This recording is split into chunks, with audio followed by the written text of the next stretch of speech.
Michael had recently received the devastating news of his mother's brain tumor.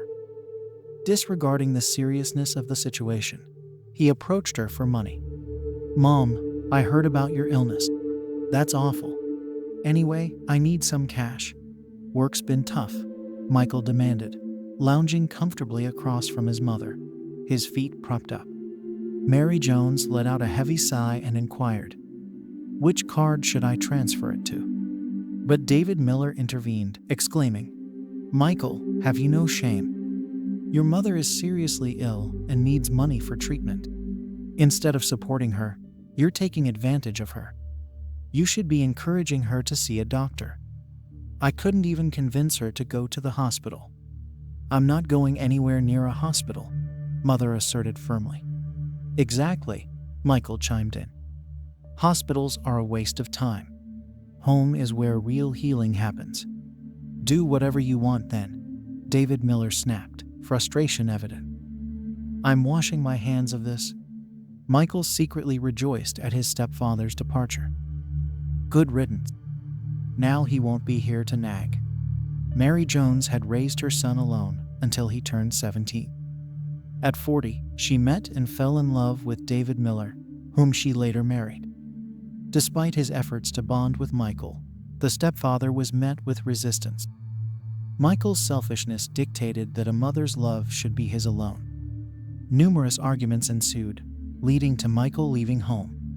Despite feeling guilty for not prioritizing her son over her new husband, Mary Jones continued to financially support Michael, a situation he saw no problem with. Michael had always disliked working, preferring to live in a comfortable rented apartment, all thanks to his mother's steady payments.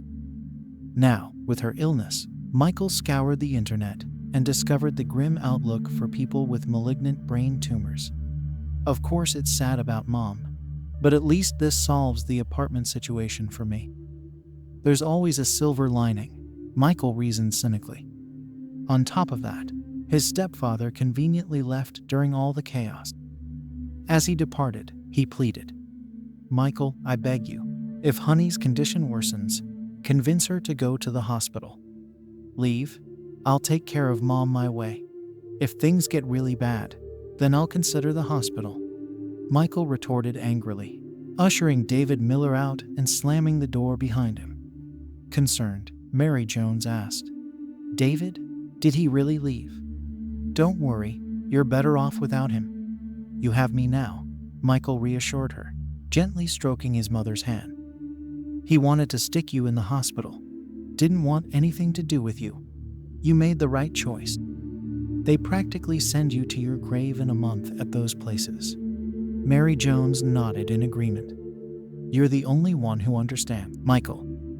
My time might be limited, but I want to spend it at home. The pain, though. Don't worry, we'll get you some pain medication.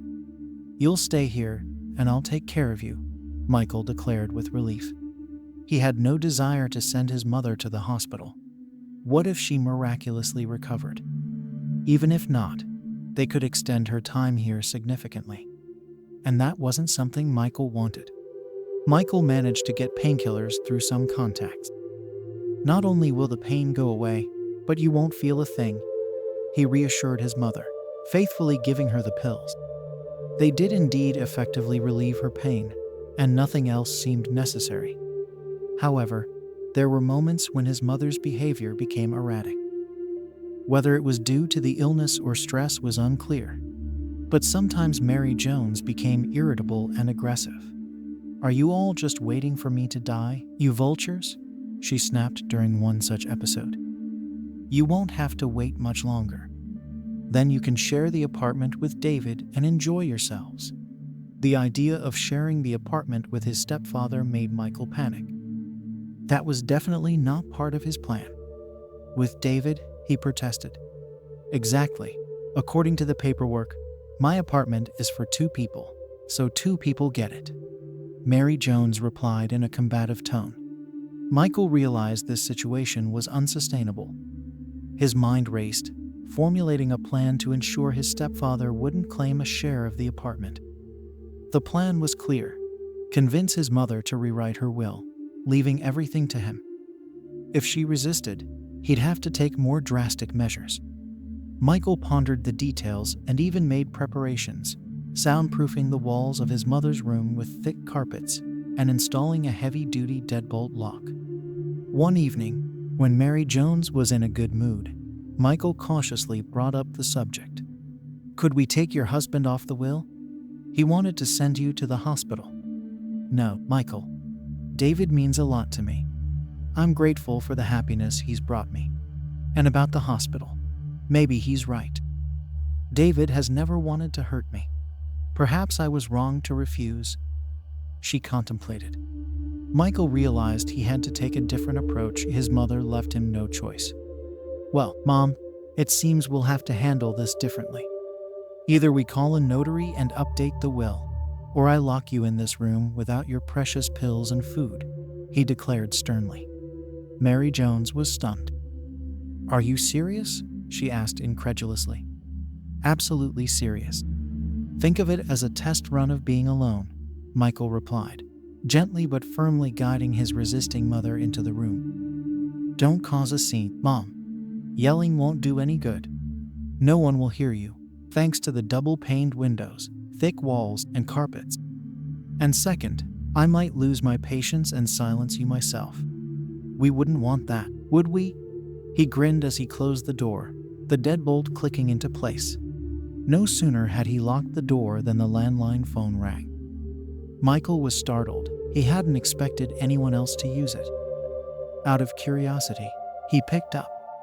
"Michael, thank goodness," came the worried voice of his stepfather. "I've been trying to reach Mary, but she's not answering." "Of course she isn't. I unplugged the phone so no one would bother her." "What do you want?" Michael snapped irritably. "I just want to know how my wife is doing. Is she still at the hospital? Please, give me the address," David Miller pleaded, his tone firm. "I won't give you anything. Leave your wife alone. She has someone taking care of her," Michael retorted angrily, slamming the phone down and yanking the cord from the socket. 3 days passed.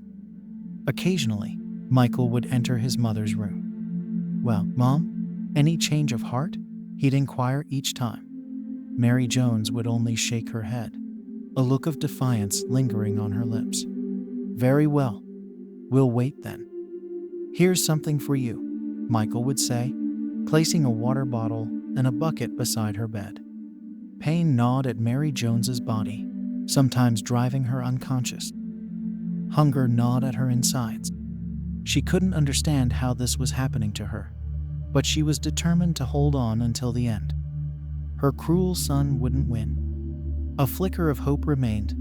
Maybe when Michael realized he couldn't break her, he'd relent and set her free.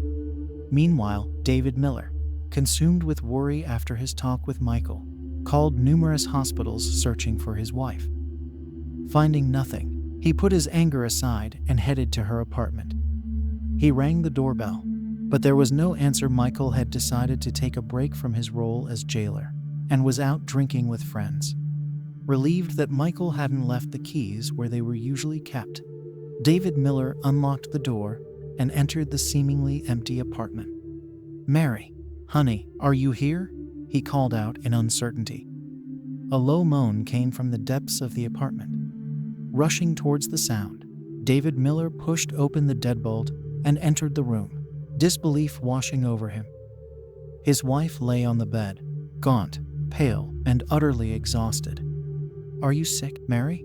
Why aren't you at the hospital?" he asked urgently, frantically searching for the phone. Michael promised, "I'll call an ambulance now.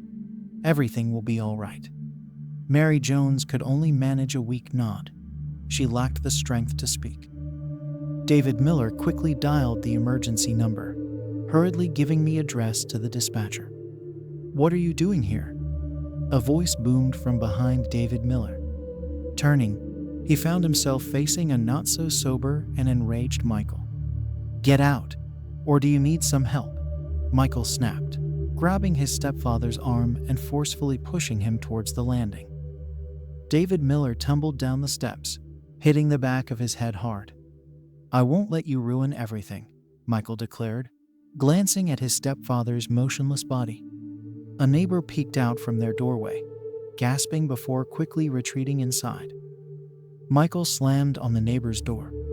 "Don't you dare call anyone. You'll regret it," he threatened. "Too late," came the smug reply from behind the metal door. Infuriated, Michael tried to force his way into the neighbor's apartment, but the sturdy door resisted his efforts. It was then that the police arrived and apprehended him. As the paramedics arrived and rushed Mary Jones and her unconscious husband to the hospital, David Miller eventually regained consciousness in a hospital room. "What's wrong with my wife?" he inquired urgently. The doctor suddenly smiled, bringing relief to the tense atmosphere. "Actually, your wife, aside from some stress, is doing quite well. Recent tests showed the tumor is benign. It's in a tricky location, putting pressure on nerves, causing the headaches and other symptoms. We'll remove what's necessary, and your wife will have many more years ahead of her." "Thank you, doctor," David Miller exclaimed, tears welling up in his eyes. "You're welcome," the doctor chuckled. "On another note, you have a broken hand and a minor concussion. We won't need to keep you long. You'll be reunited with your wife soon." In the days leading up to the surgery, David Miller visited Mary Jones frequently. She was understandably nervous about the operation and occasionally reflected on the ordeal they had endured. "I raised a monster. Maybe I deserve all of this," Mary Jones confided in her husband. "Don't be ridiculous. You loved your son, maybe even too much. And I certainly didn't deserve any of this," David Miller replied thoughtfully. "Then let him face the consequences," Mary Jones declared firmly. Together, they testified in court, leading to Michael receiving a significant sentence. His dreams of revenge crumbled as reality set in. Anger consumed Michael even more, but his plans for retaliation against his stepfather and mother were dashed. Moreover, he was diagnosed with an incurable illness, taking away any hope of early release or vengeance.